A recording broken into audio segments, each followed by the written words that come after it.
Good morning, sir. Sir, you are on mute. Yes. Yes, sir. Very good morning. Good morning. બોલો શું ખબર છે? બસ sir, શાંતિ છે. શાંતિ છે? We are live on YouTube. અચ્છા. ઈશાનભાઈ, હા, भेजा उन्होंने link. Sir, do we need to inform the host that we are live on YouTube? Please inform. Better. And in case if we are extending some time limits, then also take his permission. Okay, fine. Now, right now it is not recorded, no? It is being recorded. We should stop recording. I'll do that. Once the session starts, just record.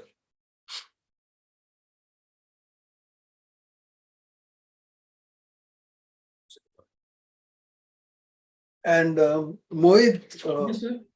when you open the session, urge all the participants to disable their audio very particularly. Sir, I'm not allowing to unmute themselves.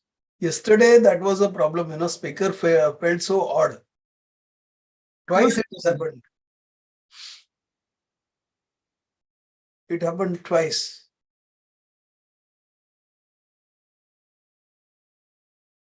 Speaker has not joined it. Sir will join, no problem.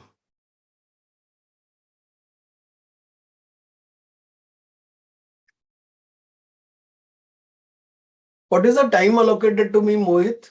10:57. Like हमने session પહેલા જ allocate કરેલો છે time તમને.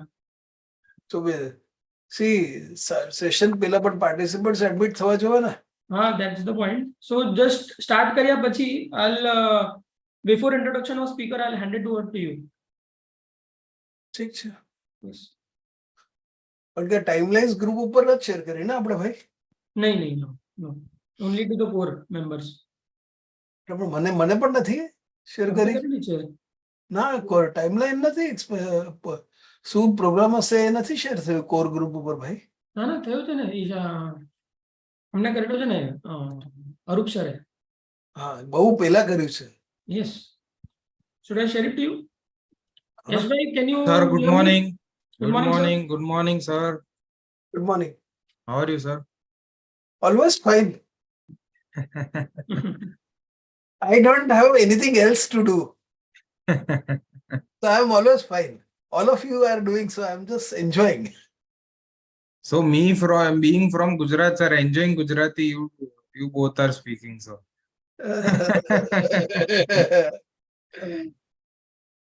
Bhagwan, which part of Gujarat you are in? Ahmedabad, sir. Achha, you're in Ahmedabad. Okay. Ahmedabad with satellite? Exactly, sir. Satellite. Spot on. Good Just area. ask the speaker to join. Please. Very good area to join and live in Ahmedabad. It is a highlight now, sir. No, I'm aware.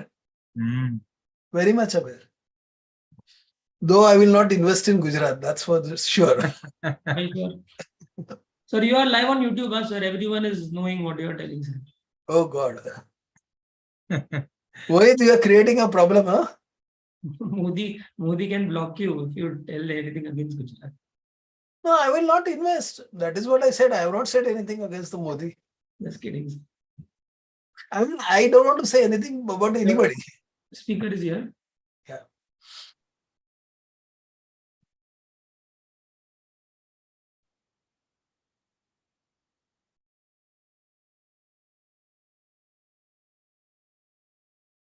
Yes, sir. You are not on unmute, right? When you joined. Good morning, sir. I'll just unmute you, sir.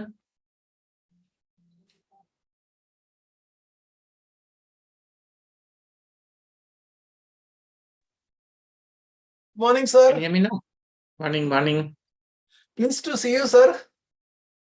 Very nice. Thank you. Same here. Yeah, touch wood, sir. How are things, sir? As usual, all going well. What about you? Things are fine, sir. We are trying to do something for the benefit of all. Sir, I'll make speaker sir the co-host to Yes. share the PPT. Sir, you will be no PPT, sir. Okay, understand. No problem, sir. I'll make Nitin sir the co-host.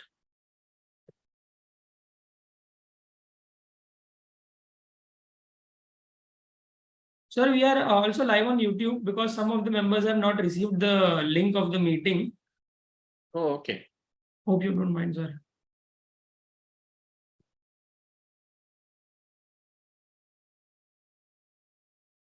Sir, when you are speaking in Mumbai now, When I'm speaking in Mumbai, no, nothing in the near future. Acha, okay. What is happening weekdays? I'm in courts, so I know, I can understand. not able to accept these weekday programs at all. Completely. Correct, correct. The Has to be other day, weekends. correct. Other day I was speaking to Raghvendra. He said, Ki, Ah, every day I'm traveling here and there, multiple courts, really no time. In what to fact, do? he's writing an article in the RRC, which is coming up in Goa, 16th I February. see. I have told him you write an fabulous article on the burden of proof. Very important aspect to be dealt with. Correct. You're absolutely right. And sir, I read your book. I could not complete it, but it is, I can't think. I don't have a words to explain how much depth you have touched into that particular book. Oh, thank you so much. Which one is this? Which book? GST Unplugged. Ah, Very nice. In fact, I always keep it on my desk. thank you so much, sir. Yeah. Thank you so much. See, we write only so that people will benefit. And if there are people who have really benefited by it, we are most very happy if people benefit by it. So just Because only in one. practice, you need the law to be expounded in a way which you can follow. Sir, just only one suggestion. If that is possible, you can implement it. That book also should be available in a digital format. Ah, see, I have no control over this. What do I you know, I call can understand, but publishing business? I know. I can suggest to them Yes, that you should make it in e-reader format. Correct? correct, sir. Many people use it in that. What do you call that? Tablet.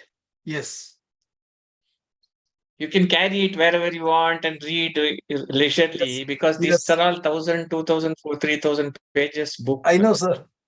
which cannot carry around unless you want it for exercise and weightlifting. Yes, And sir, in e-readers, the benefit is that you can actually bookmark it on the pages. And then, like your section, maybe on valuation, I want to read the case laws. I can read that. Correct. So that You're way also right. it helps. You're absolutely.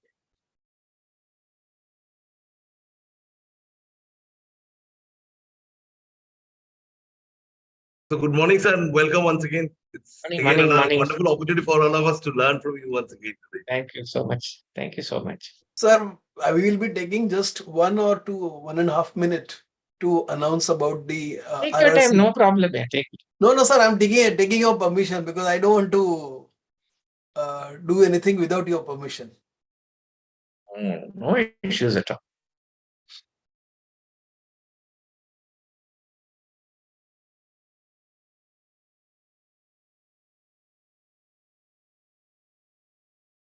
The 3 members have joined.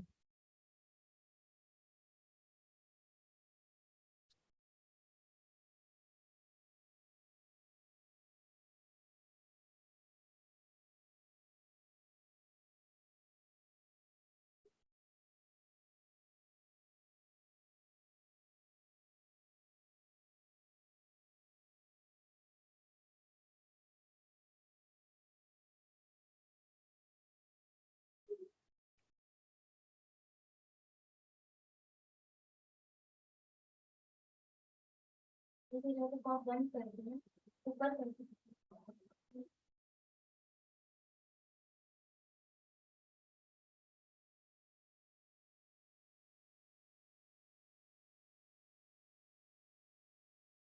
we can start taking the participants. But you're on mute.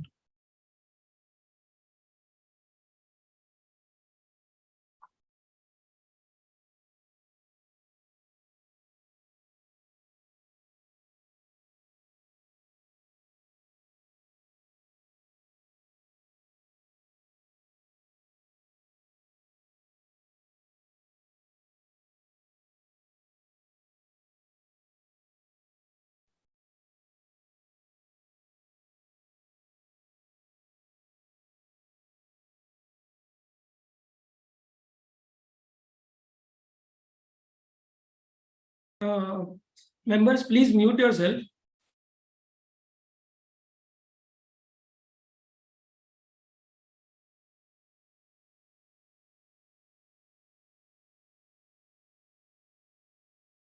I've enabled mute on entry. Okay. Yes.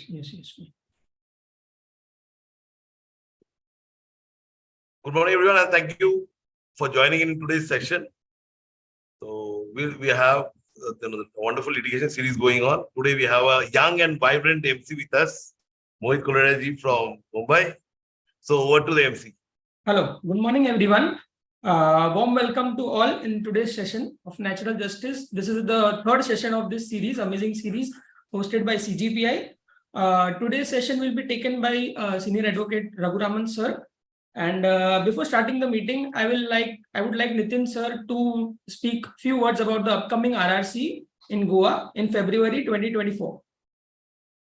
But Nitin sir, may I request you to wait for 1-2 minutes because Yes, many sir. members are saying that they're having issues joining.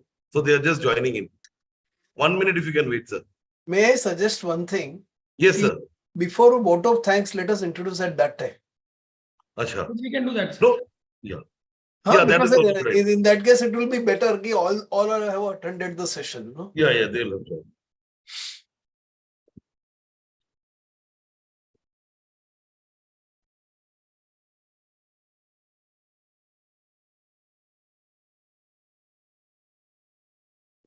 There is some technical issue with Zoom today.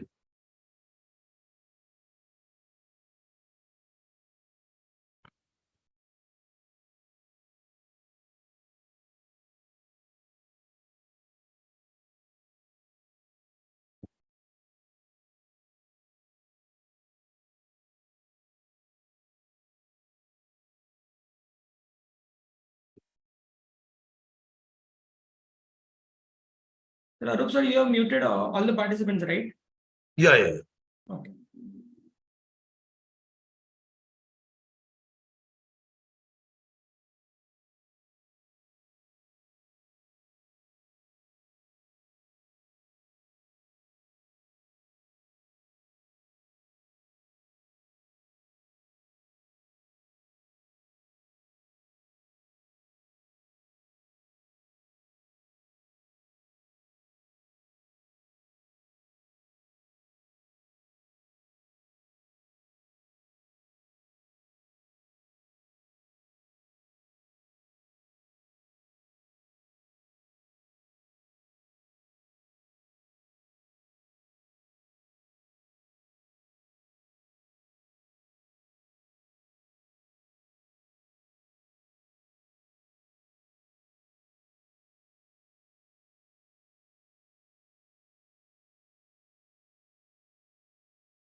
So because of the technical issue with Zoom, along with Zoom, we had to start on YouTube also. Yes. So because many people could not join, so I think we can start now. Mohit, you with us. Yes. I would like Mr. Riyaz Ji to please introduce the speaker, sir. Sure, Mohit. Thank you so much, everybody, for joining it today. Good morning to one and all. So today we have a very superb faculty for the day and best, I would say, for this session. This is the third session for our litigation series. So we have with us V. Raghuraman sir from Bangalore. Uh, he is a designated senior advocate. He is, along with being a senior advocate, he is a chartered accountant, cost accountant, and a company secretary with an illustration academic record which includes first rank in BCom, 38th rank in CA Inter, 24th rank in CA Final, and second rank in ICWA Inter, 25th rank in ICWA Final. So in all educational background, he has been a topper, I would say, sir. And his areas of specialization includes taxation, FEMA, and other allied subjects. He has been practicing into this field for over 3 decades now, into Supreme Court and high courts and tribunals now. Also, he has addressed a large number of seminars and published several papers in national magazines on GST, excise, custom, service tax. He was a member of Indirect Tax Committee of ICA New Delhi during 14-15. Also, he has written 2 books on GST, one with respect to landmark international VAT decisions and relevance to GST, published by Walter Kluwers, and one with respect to GST and indirect tax demystified by Commercial Law Publication House. So with this brief background, we have with us very stalwart for this session. Welcome, Raghuraman sir. Thank you so much for accepting our invitation and coming up on the CGPI platform. Stage is all yours now, sir. Yes, Sir, you are on mute, sir.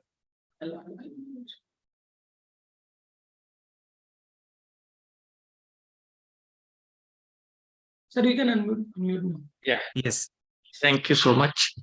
CGPI has a young team, I think. They're always young, I thought, but they seem younger now. Good to be in this forum where, the formalities are less and subject matter is more. So that is one motto which I very much like, which CGPI is following, which I like very much. Today we have a interesting subject because this is one subject which we find every court in the country, whether it is tribunal, whether it is High Court or Supreme Court, very particular about adherence. What is the reason? Can you say that this natural justice and nature's justice are the same? What is this nature's justice? I'll give you an illustration. Let us say that the person A has committed 20 murders and he's killed in a road accident. It's in a very, what do you say, natural for us to say, justice has prevailed. This fellow who killed 20 people has been eliminated from the world. Let us be very clear. This is nature's justice, very wide term, which has nothing to do with the term natural justice. Natural justice is completely different from what we call as nature's justice. Nature's justice depends on the working of nature and whether God is present, not present. These are all philosophical discussions which we don't get into. Our session is focused on principles of natural justice. Justice which comes naturally. It is not an embodied principle of justice. The sense, there are no rules which are kept and said that this is X, Y, Z. The only objective of the principles of natural justice is to ensure that justice is done. That's all. And to prevent injustice from happening. These are the only guidelines laid down by the Supreme Court in a celebrated case, Jade Sinha's case, in AIR 1971, where they said, where the statute does not cover where the law does not cover areas, these rules will supplement, they don't supplant. That means the principles of natural justice are read into, are read into. They are not rigid rules. 1, 2, 3. See, normally people who speak of natural justice will always tell you two things. One is that adi alteram partem rule. They will tell you two things always. No one should be condemned unheard. That is adi alteram partem rule. Rule number 2, you should not be a judge in your own case. These two broad rules are facets of natural justice. They don't exhaust the term natural justice. Depending on this fact situation, natural justice can be enhanced or narrowed. So therefore, when we look at the principles of natural justice, we should understand that these principles have come over a period of time. They're principles which are not embodied rules. That is, they're not specified by A, B, C, D. Some statutes have them, some statutes don't have them. They can operate in areas where law does not cover. They supplement the law. They do not supplant the law. In other words, if law says A, B, C, you can add D and E as principles of natural justice. Keeping this in mind, we will have to look and see how this principles of natural justice operates.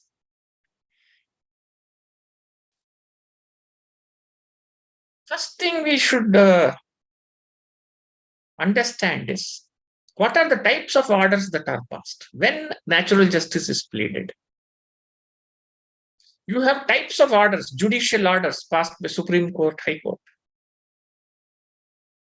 You have quasi-judicial orders which are passed by departmental authorities. For example, your adjudicating authorities, assistant commissioners, deputy commissioners, commissioner appeals, statutory authorities.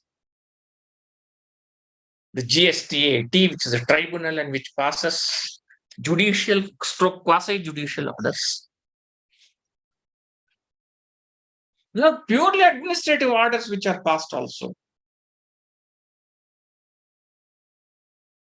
Orders under the GST regime, for example, allowing you to pay tax in installments, is an administrative order.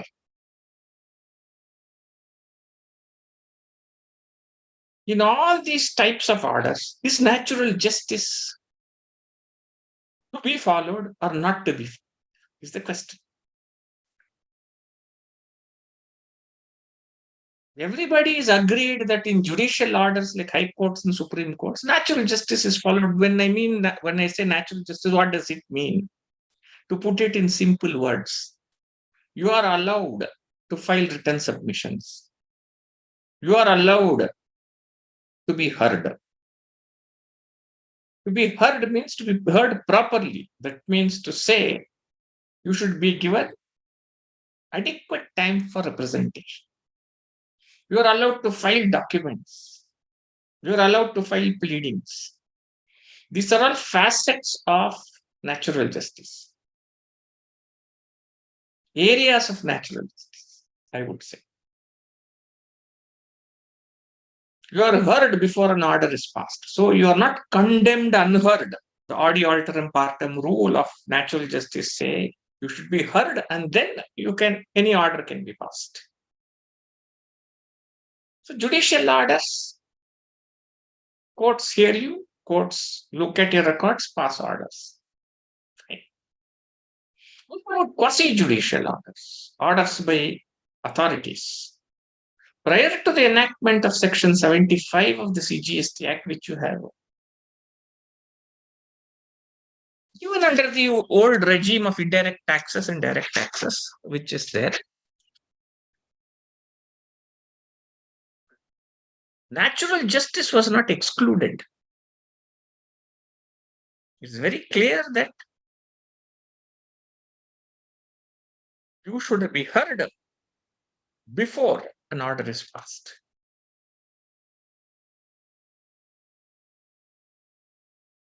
The next category comes administrative orders. What about administrative orders? There was a lot of dichotomy of views. In the early 50s and 60s, there was a view that a purely administrative order need not be passed complying with the principles of natural justice because it is an administrative order. It's not a judicial order settling any disputes. An administrative order doesn't settle any dispute, and therefore you need not hear the other party and pass orders. This was the view taken in the early 50s and 60s. Come 1967, I remember there's a decision in the Supreme Court in Bina Pani's case, which was the starting of the process in the Supreme Court, where they said, if even administrative orders today have serious civil consequences. Give a simple example. In the GST law, if you are not allowed to pay tax in installments and you are actually facing a liquidation crisis, let us say, your financial position is very bad. You're not given a chance to pay taxes in installments. It entails serious civil consequences. Because it entails serious civil consequences, Supreme Court in Bina Pani's case said, wherever serious civil consequences are contemplated, even if it's an administrative order, the principles of natural justice should be followed. And that was the start. Then came the famous decision of A.K. Craig Park's case, AR 1970, where the Supreme Court would firmly lay down the distinction between quasi-judicial orders and administrative orders have been more or less obliterated because both are very, very important. It's not only judicial orders, quasi-judicial orders. Administrative orders require that parties be heard before a decision is made. The earlier emphasis was on litigation. The emphasis now became on decision-making process. When a person, whether he is an administrator, whether he is a judge, whether he is a tribunal member, whether he is a departmental authority, whether he is a commissioner appeals, when he passes an order, a decision is made. And when a decision is made, which involves civil consequences for the parties, it becomes mandatory by law, if not by law, but by practice, that the principles of natural justice should be adhered to. So the law is now well settled that whichever the authorities, if civil consequences are involved, natural justice is a must. And if you look at the decisions of the courts that have been coming after Craig Park's decisions, it has been very clearly held. See, one of the grounds for going to a high court directly against orders of the adjudicating authority, for example, a deputy commissioner of GST passes an order,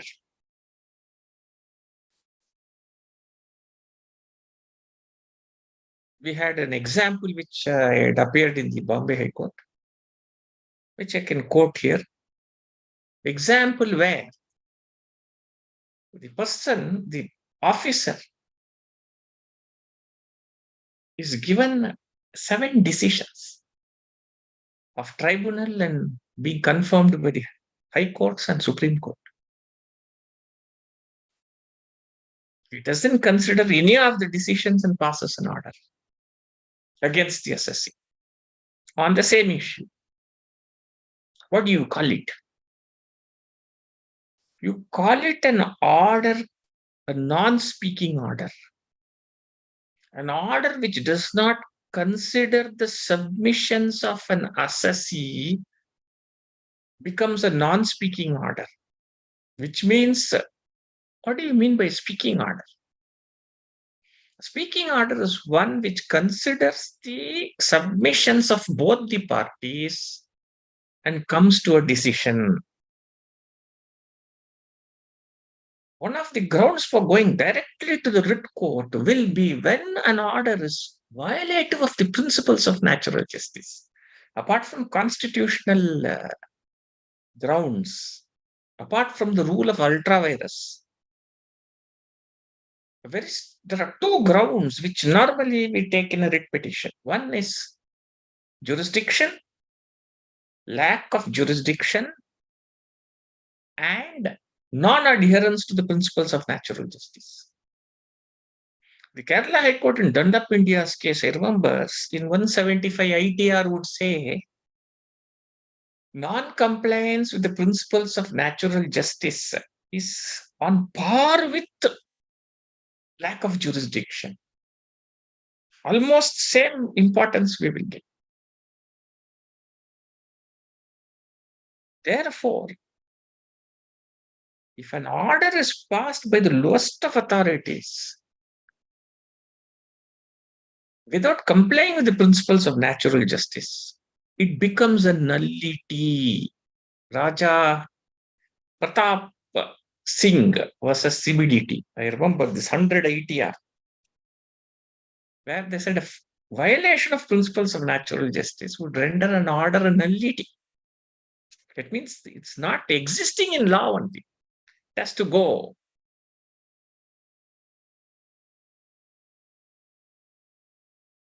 In passing orders, what is it that should be done? This is a very important principle which I thought I should discuss. When you pass an adjudication order, appeal, revision, whatever be the quasi-judicial proceedings, what is the procedure you should follow? Natural justice. Procedure should be followed, and not just procedure in law, but in spirit also. Today, we find orders being passed. Almost 99% of the orders today are against the SSEs. Why? Because they follow the principles of natural justice only in procedure, not in spirit.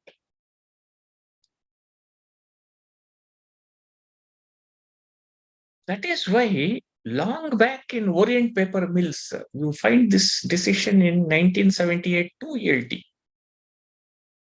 The Supreme Court said quasi-judicial authority should not look at administrative considerations. Tell me, is it followed today?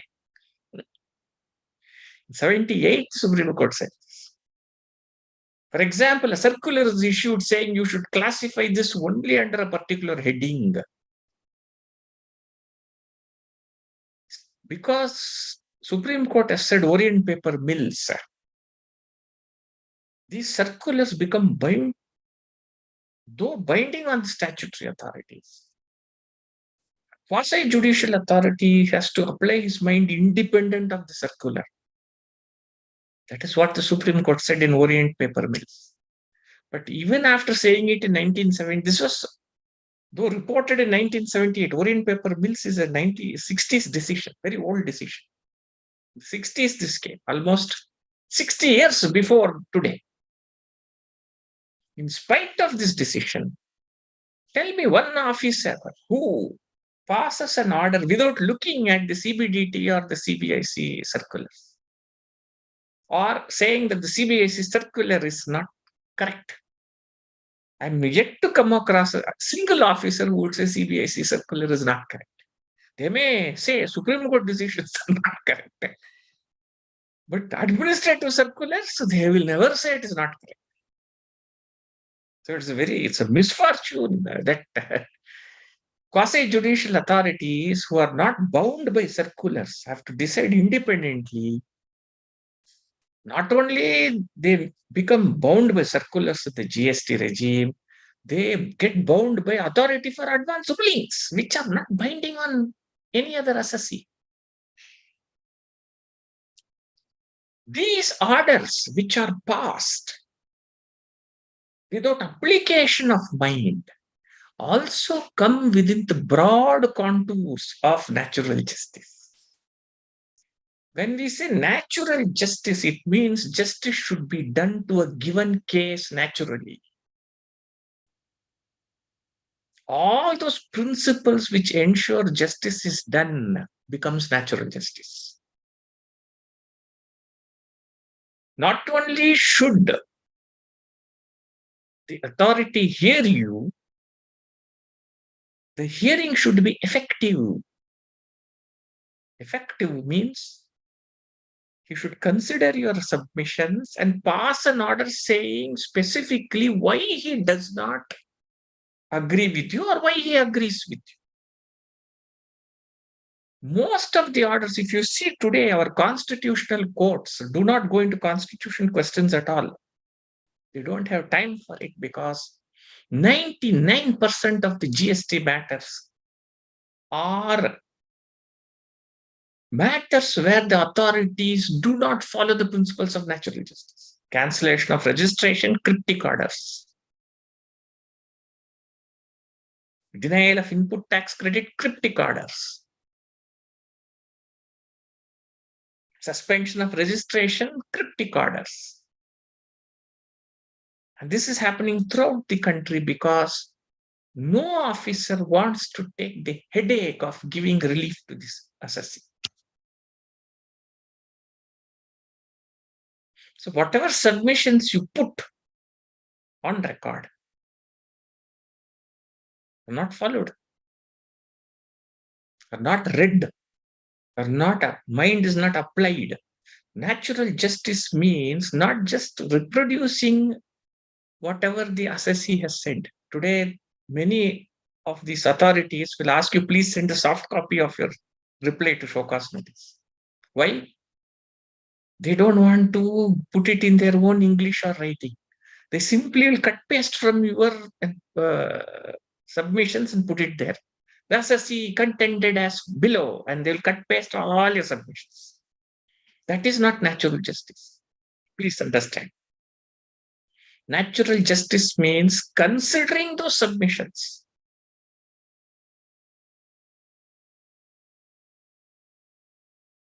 You should say which of the submissions is correct, which of the submissions is not correct as per your view.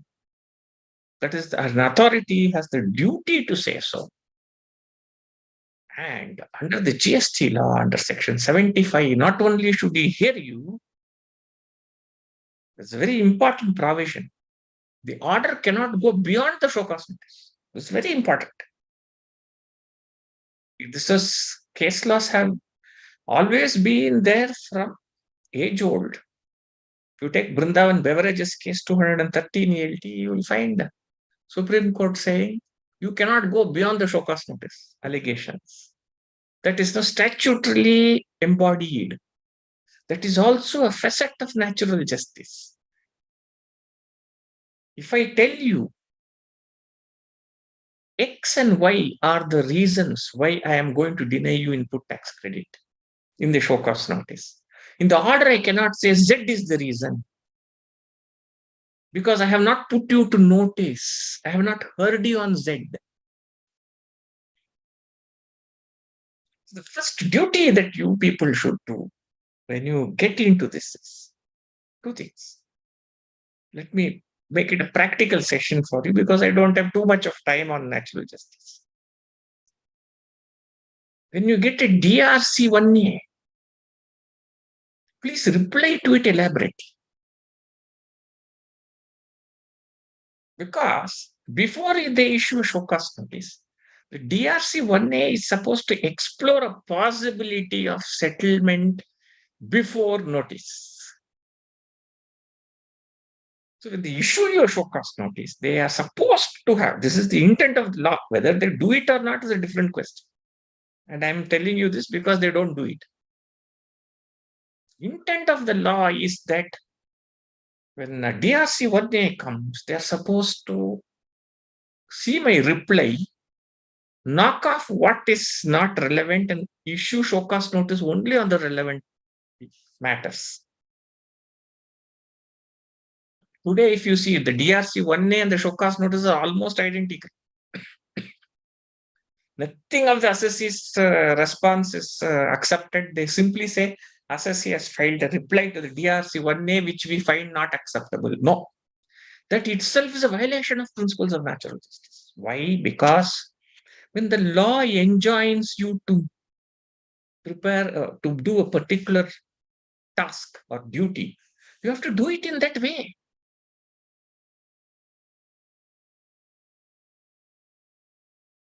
You don't require the DRC 1A. You don't require the DRC 1A in that case.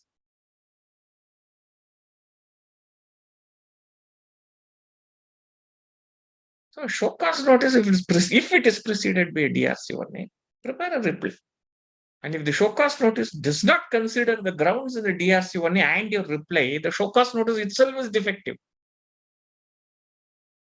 And you can go directly to the High Court against a defective show cause notice because they've issued it without application of mind.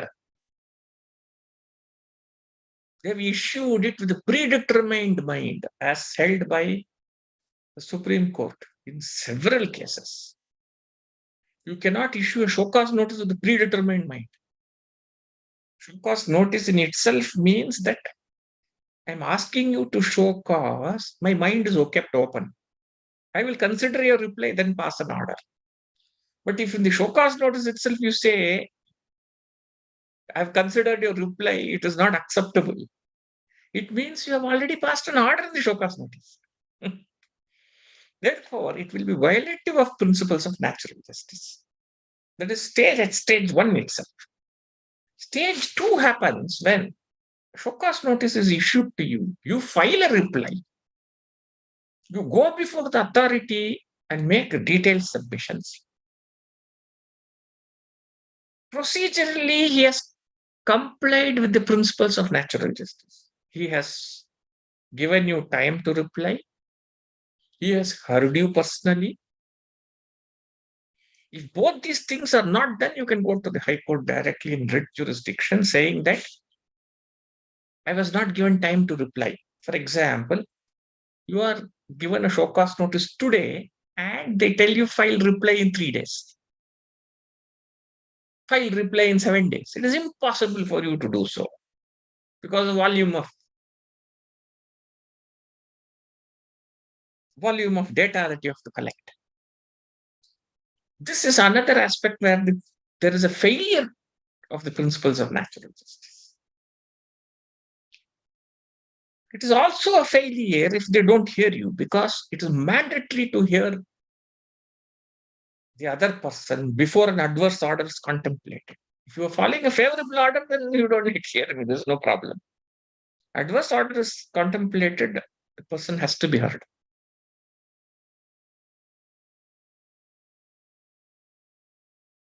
Third aspect of natural justice in an order against show cause notice is if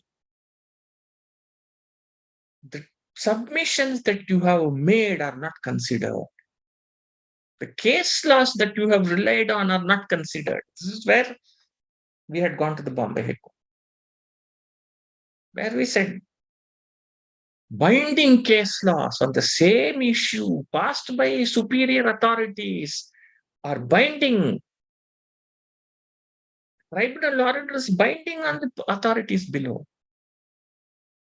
Judicial discipline, as held in Kamalakshi Finance case, has to be followed. If you do not follow judicial discipline, the order becomes one without jurisdiction. The order becomes one in violation of principles of natural justice because Though a superior authority order was binding on you, you have deliberately flouted it. That means you're not considering material which you should consider. This is very important. Natural justice is not just a hearing or non-consideration of material, but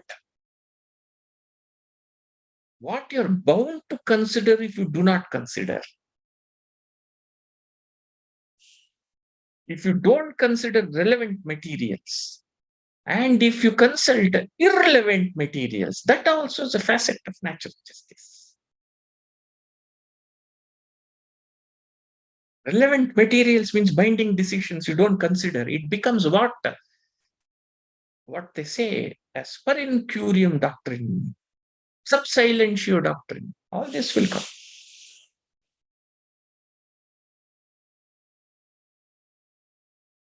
When it comes to authorities, the quasi-judicial authorities, per in curiam and sub silentio actually do not work because they deliberately do this. They know tribunal decision is binding on them, but they pass an order without considering it. And that's exactly what happened to one of the matters when I came.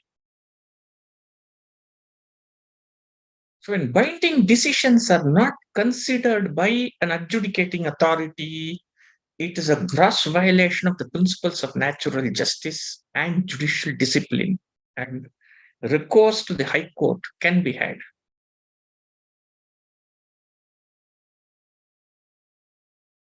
We should understand that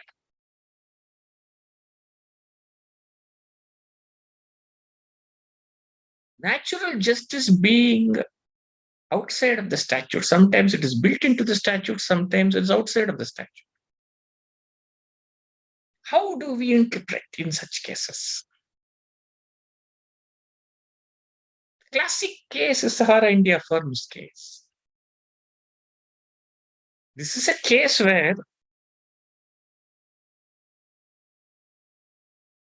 audit was ordered on the books of account, special audit under the Income Tax Act was ordered.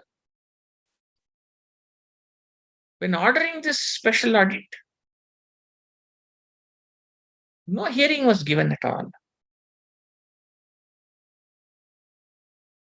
What did the Supreme Court say in such a case? Because the Income Tax Act did not provide for any hearing at all. They said, oh, anyway, the audit report will be given to you. Matter ends, what more you require? Why do you require anything more than this? Why should you be heard before I consider whether an audit should be made or not made? After all, it's an audit. Let the audit be done. Once the audit is done, we will give you a hearing on the findings and then pass an order. What is the problem?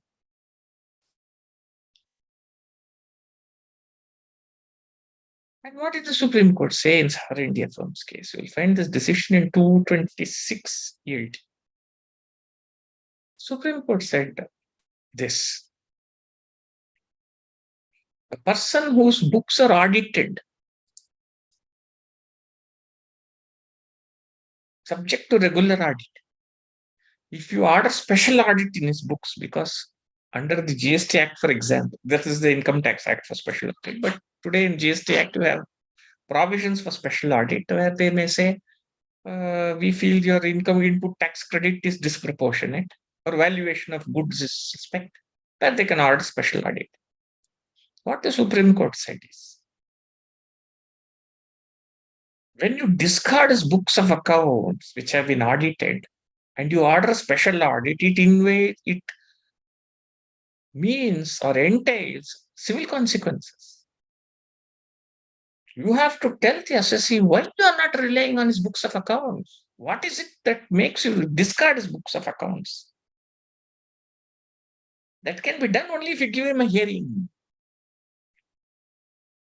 So principles of natural justice gets read into a statute. The statute doesn't provide for it. In fact, before the Karnataka High Court, the division bench appointed me as amicus curiae in one of the matters, which is of seminal, very, very important for this session, where the Rule 86A A single judge relied on a Bombay High Court division bench judgment and said, blockage of credit, electronic credit ledger under 86A rule can be done without a hearing. Post-decisional hearing is sufficient. That means to say you first block the credit and then give the party a hearing. Emergency, you first block the credit, which is what the department is doing left and right across the country. This was the judgment of the single judge. And the division bench appointed me as amicus curiae in these matters. The judgment has been reserved recently, where I relied on Sahara India firm's case and so many other cases to say that blocking a credit, input tax credit validly taken by an assessee, where there is no appeal against such orders, against such blocking, entails a serious civil consequences, and we should have a prior hearing, not post-decisional. You hear me and then block the credit. Don't block the credit and then hear it, is what I have contended and told the court that, of course, as an amicus curiae, I am more or less like a judge. I have to balance the interests of the assessee and the department. I said, if you block the credit, the adjudication proceedings under 73 and 74 can continue. You find out whether the person who supplies the goods is genuine, not genuine, all that you find out in an adjudication proceedings. But if you block my credit without hearing me, it entails very serious civil consequences. I may have material which will help you to show why my transaction is genuine. Today, what is happening in the country is, if X supplier is found to be non-existent, whatever invoices he has raised, the credit is blocked. He may have paid the taxes also. The department is not even looking into it. They simply block the credit of all invoices raised by Mr. X because he is not existing today. That involves a serious civil consequence. We are to wait for the division bench judgment. We will know whether audio alterum partem rule, a facet of natural justice, should be built into 86A or should not be built into 86A. My opinion, 86A as it stands today is unconstitutional because there are absolutely no safeguards in Rule 86A. But it's another topic for another day. But at least, if you want to make it constitutional, please build in the principles of natural justice. So, the point that I'm trying to make here is, courts read in the principles of natural justice. C.B. Gautam's case also, they read in the principles of natural justice. If the statute does not provide for it, they read it in. What happens if the statute says, don't comply with principles of natural justice?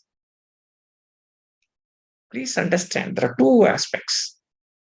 When the statute is silent on natural justice compliance, the courts can read in this into the statute. But when the statute says, don't comply with the principles of natural justice, pass order as you like,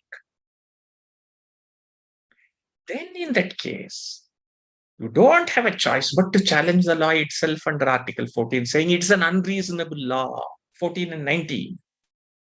14 saying the equality principle is breached, 19 saying it's unreasonable. What is unreasonable in 19? Breaches the equality principle in 14 as per Shira Banu's case.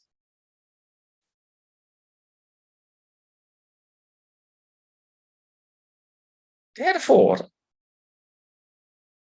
decisions have to be made only after complying with the principles of natural justice. This much we need. Can it be dispensed with? What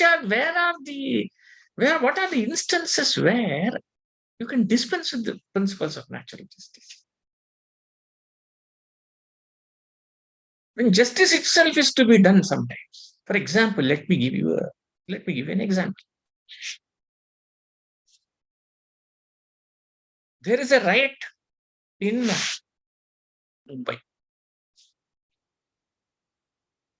Police has to act. The executive magistrate has to take decisions.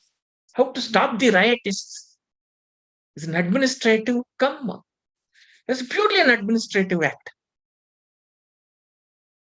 I cannot, in doing so, call the rioter and comply with principles of natural justice. It's not possible. He's throwing stones. In such case, there is no question of compliance with natural justice in emergency situations. So that is an extreme case. In Maneka Gandhi's case, court said an important, they said the adi alteram patram rule cannot be invoked. If importing it would have the effect of paralyzing administrative process or urgent action is required, which I have told you, writing, for example. When an urgent action is required, you need not comply with the adi alteram partem. Let us say a person on writ notice or whatever it is going to leave the country. You stop him. You stop him. There is no question of compliance with the principles of natural justice. You have to stop him from exiting the country. That's all. In these cases, natural justice need not be followed.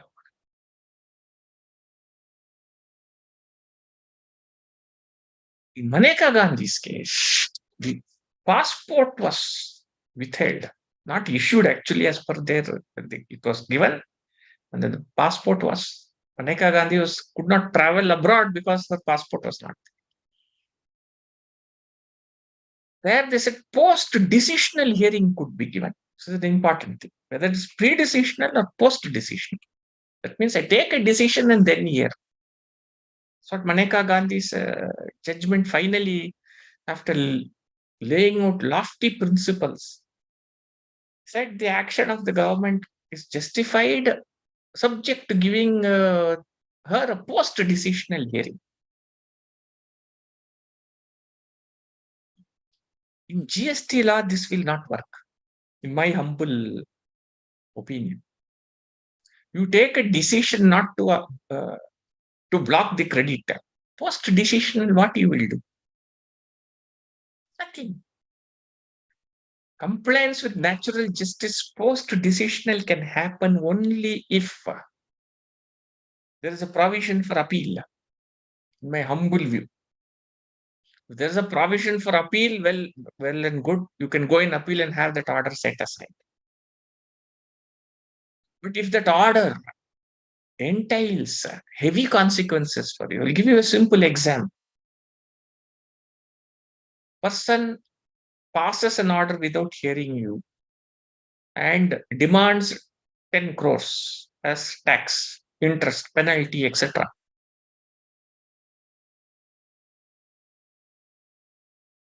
Government cannot say post-decisional have it set aside in appeal, because if I want to go in appeal, 10% I have to pay. If I have to go in second appeal, 30% I have to pay. Those are serious civil consequences. Please understand, when you go to the High Court, it is not alternate remedy, it is efficacious alternate remedy. Efficacious means something which is effective for me. Putting 30% pre-deposit and then going means 3 crores I have to put, where the order will be set aside and remanded back.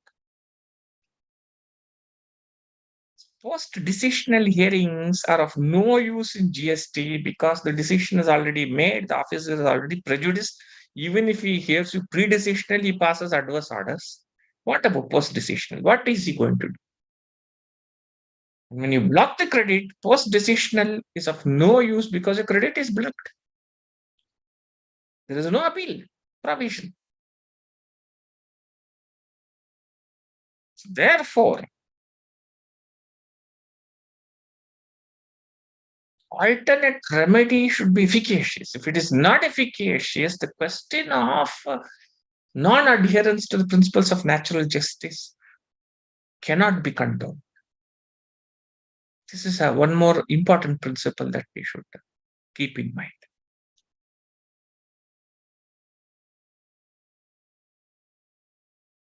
There are many assessments done based on show cause notices, which are vague. The show cause notice itself is not clear. If the show cause notice is not clear, the assessee cannot be clear because he will not know what to reply to. So therefore, you must look at the show cause notice which is issued and see whether it is clear or not clear, whether it is unintelligible as said by the Supreme Court. If it is unintelligible, it means you have violated the principles of natural justice because you have not put the party to notice what exactly is the allegation. This is very, very important. When I make an allegation, I should prove the allegation. It is the department, the onus is on the department to prove its allegation. So the show cause notice, when it contains allegations, those allegations should be clear. If the allegations are not clear, it becomes violative of principles of natural justice because the assessee does not know what he has to reply to.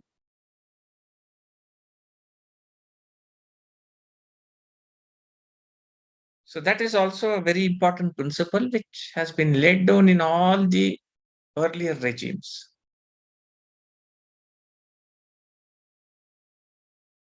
What about adjournments? Let us assume under 75(5) up to 3 adjournments can be given. Now let us say, is this provision, what is this? Why is this provision introduced? This provision is introduced to ensure that proceedings will culminate within a particular period. And if the assessee is not cooperating, then no further adjournments will be given. But in my view, it's not an absolute bar. It is a directive. The provision is not mandatory, but directory. If you look at Salem Bar Association's case, the Supreme Court is relating to CPC held this maximum number of adjournments is a directory provision, not a mandatory provision.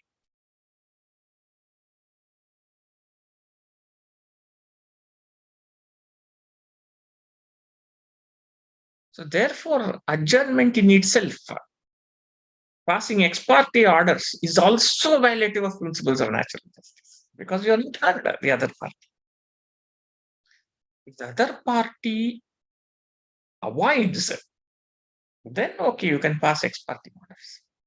They're avoiding coming. That's a different issue.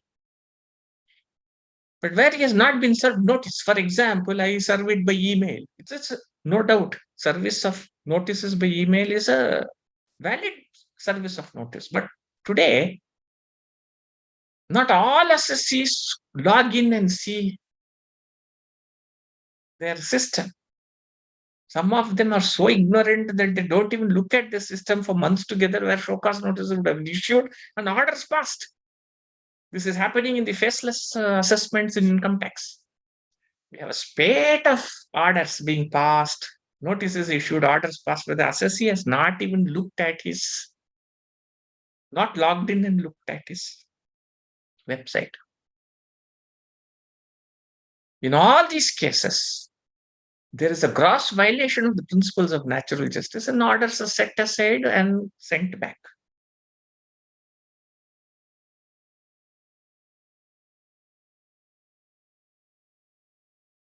Tribunals especially, in my humble opinion, cannot pass orders without the parties being present.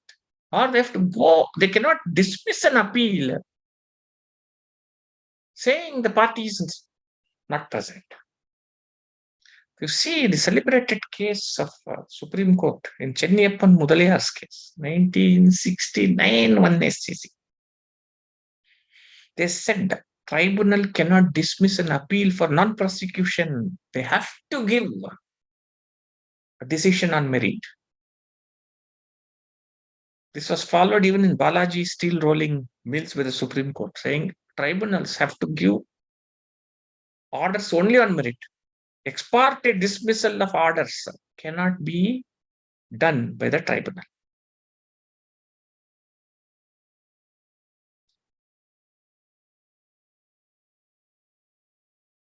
And the statute dispense with natural justice. I've already answered this question once and told you that statutes, if they dispense with natural justice, can become unreasonable. But some aspects of natural justice can they dispense with? For example, can they say, we will consider your replies, but personal hearing will not be granted.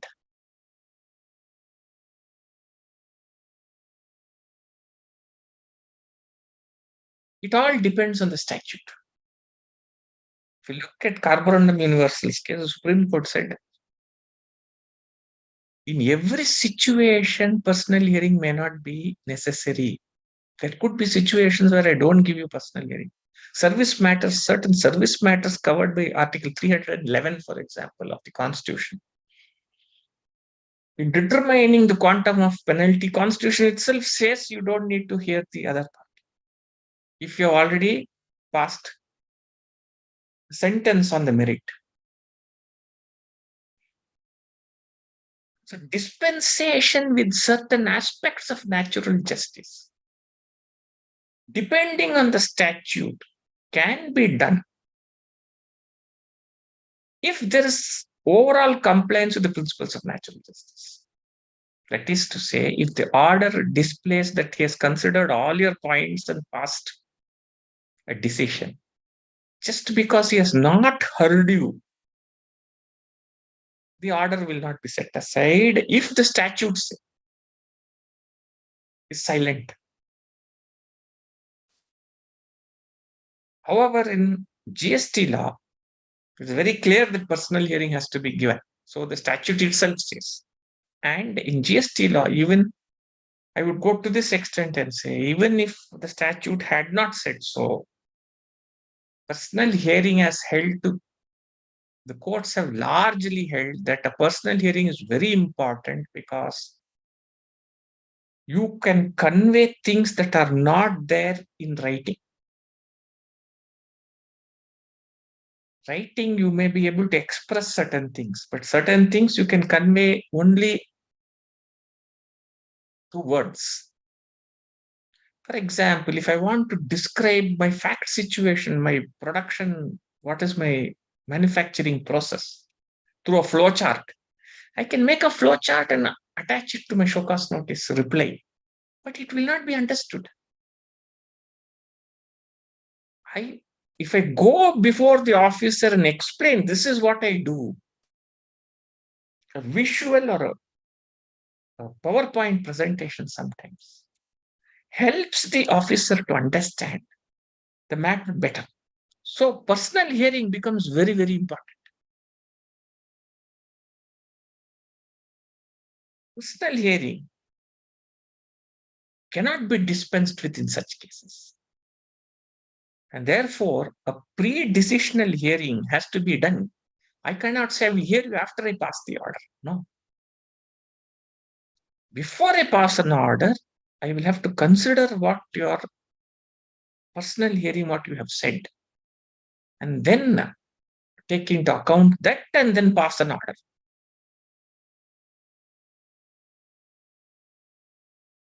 So therefore, an adverse decision is contemplated, personal hearing becomes mandatory under 75(4), and in my opinion, even though every stage you don't require a hearing, for example, one on issue of DRC 1A, when I issue a DRC 1A, I don't need to hear you. When I issue a show cause notice, I don't need to hear you. But after I issue a show cause notice and before I pass an order, it is mandatory to hear you. In that stage, it will be mandatory for a personal hearing to be done, because if I don't do that, it will be violative of the principles of natural justice. What happens if I don't file a reply at all? I only go for personal hearing. And then in appeal, I take a view or I take a ground saying, I have not filed a reply, so it's violative of principles of natural justice.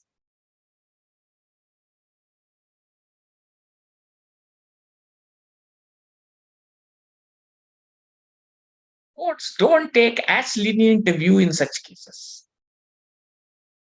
They say opportunity of hearing, you should file a reply to the notice. No doubt. If you have faulted, you've gone for personal hearing, you should request that I be given time to file reply. If you don't make that request also, it is clear that you never wanted to reply in writing. So you should be very careful. If you don't file anything in writing and you go only for personal hearing, you stand the risk of losing the matter because you have not filed an effective reply. It's another thing that some courts there also take a lenient view and send the matter back for you another opportunity. Another opportunity will be gone, but that is a risk you run. That is a risk you run. Therefore, compliance with principles of natural justice would mean that the assessee should be careful. If he is responsible for undue delay, if he is responsible for not replying in spite of opportunities given to him, if he can appear for personal hearing and not request for him to file a written reply, it means he doesn't want to file. It's an inference that can be drawn. Some courts draw that inference. Therefore, you should be very careful that when you get an opportunity, you must and should file a reply. Or if you go for personal hearing, you feel further reply is to be done, you must and should state that in your personal hearing, we want to file supplementary submissions.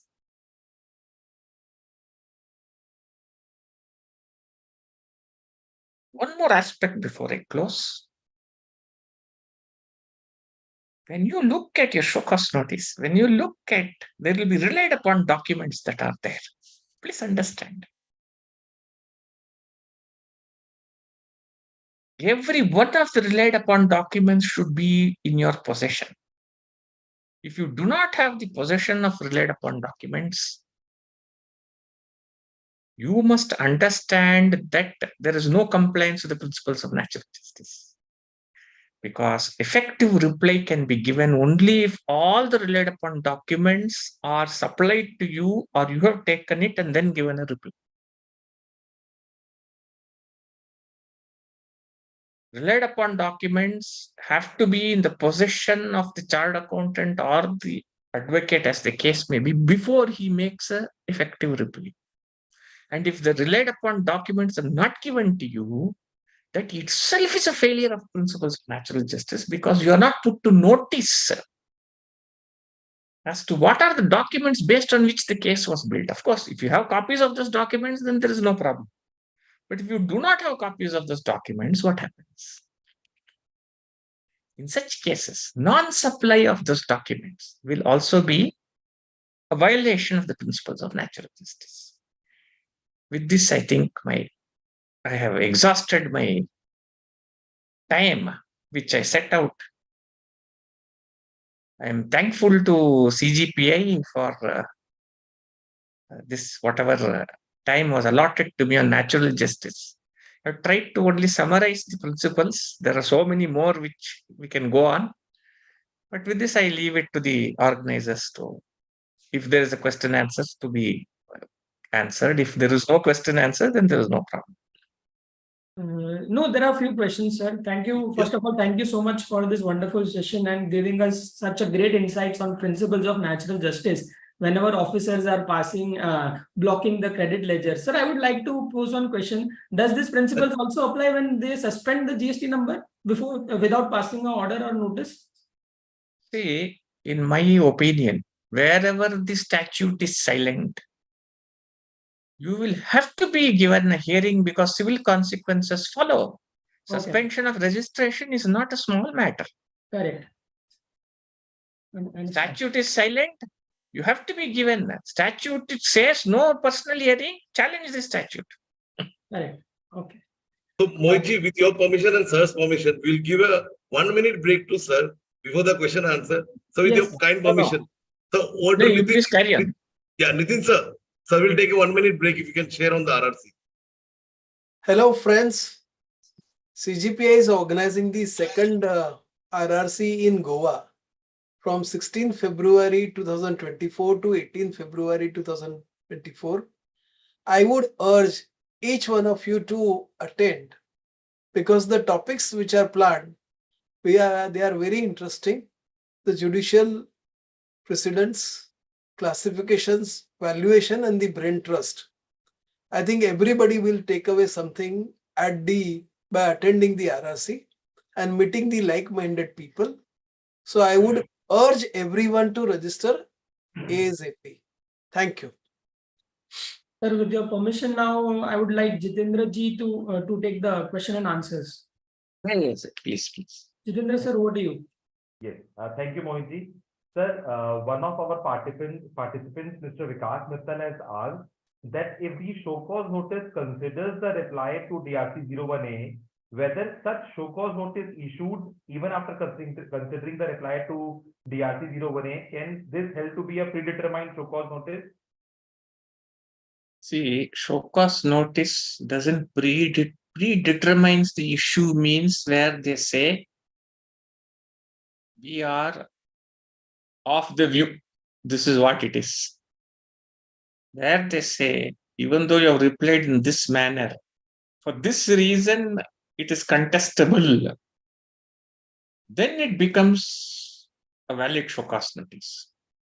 Where the show cause notice says, we have considered your reply, we find it unacceptable, doesn't give any reason, it is predetermined. This is the subtle difference. I consider your reply, I say that it is a contestable matter which has to be decided by an adjudicating authority. It is a valid show cause notice. Nothing wrong. But if the show cause notice simply says, we have considered your reply and find it unacceptable, for what reason you have found it unacceptable? That should be specified in the show cause notice. Otherwise, there's no point in you issue the DRC 1A. That doesn't make it predetermined. That leaves it to some other authority to determine what it is. Okay. Show cause notice is supposed to do in GST matters after the DRC 1A is issued. Show cause notice is supposed to set out both the views and leave it to the adjudicating authority to determine. That is the show cause notice.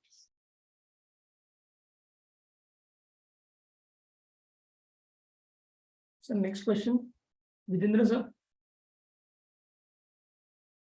Is he there? Yes, sir. Jitendra sir. Let me take the next question. Next question is by Nitin sir. Sir, whether judicial precedence of higher authorities forms part of written submission, basis the same adjudication authority needs to pass favorable orders at any stage of proceedings. But if unfavorable order is framed without considering such judicial Yes, you can go to the High Court directly. Okay. I have done it in many cases with success. Absolutely. Okay.